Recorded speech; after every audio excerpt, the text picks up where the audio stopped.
It's still amazing to me that it happened, first of all, and that it's still, especially now with the resurgence of the show, it means a lot to me, you know, to have been part of such a monumental like shift in the way music was used in television, and so to have it ingrained in people's, you know, souls is really moving and makes me happy.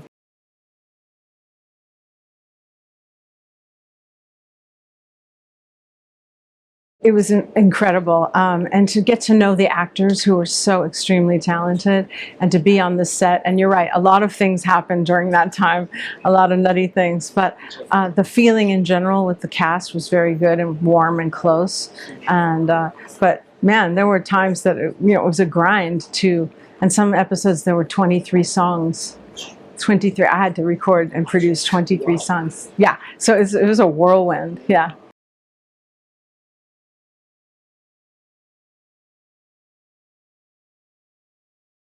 Well, I was living in New York. I flew to LA to film the pilot, and then we watched the pilot, and the minute I saw it, I thought, whoa, this is going to be a success. So I moved to LA. I was living in New York. I was like, okay, I got to be involved in this. Moved to LA. And then when we won the Golden Globe, which was really just like a few months in, I think 2 or 3 months in, we won the Golden Globe, and that's when it all just went crazy and exploded.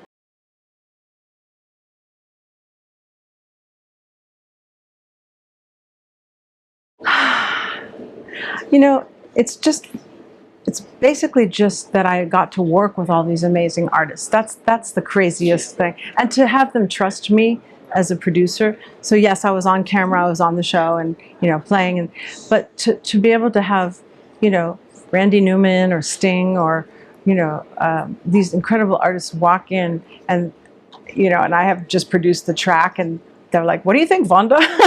So that was really an honor and it was special.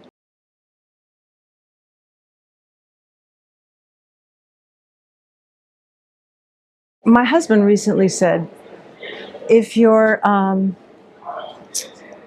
not feeling the song, you're a cover artist, Yeah. So, and he just said that the other day, and I thought that is so true.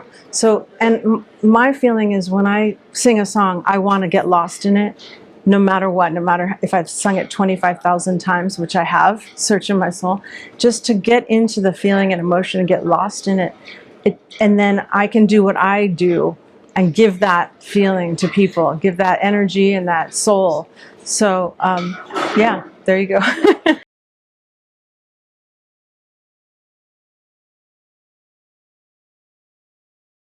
I was involved with talking to David Kelly about a reboot and talking to Disney because they bought Fox in the States. And it was going along and everyone was saying yes. And Callista even said yes. And it started to move along. And then I have no idea why, but it got put on the shelf. So, but now other series are coming around and I think that there's still a chance it'll happen. Yeah, I hope so.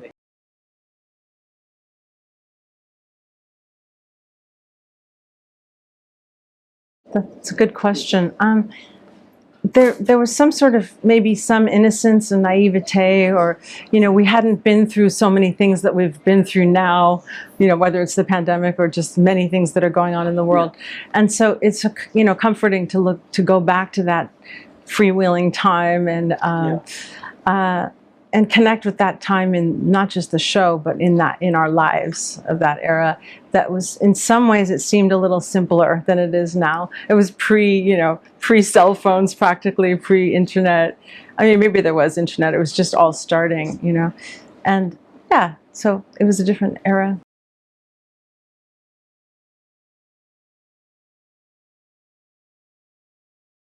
Well, I'm a person who didn't watch much TV in my life, so I have gone back and started to watch a few shows, like West Wing I had never seen, or like Sex. It's a good one, Sex and the City. So I missed a lot back then.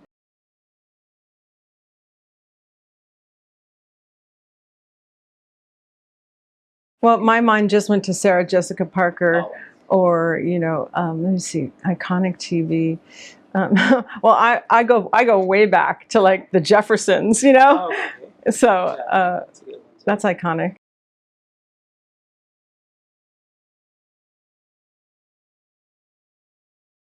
I'm halfway through writing a new album, and hopefully I'll be done writing, by January and start recording. And the songs are good; they're solid. And then, and then I'm planning a tour here in Spain. Actually, we're trying for May, but it might end up being in the summer. We're pulling it together now, so I'll keep you posted.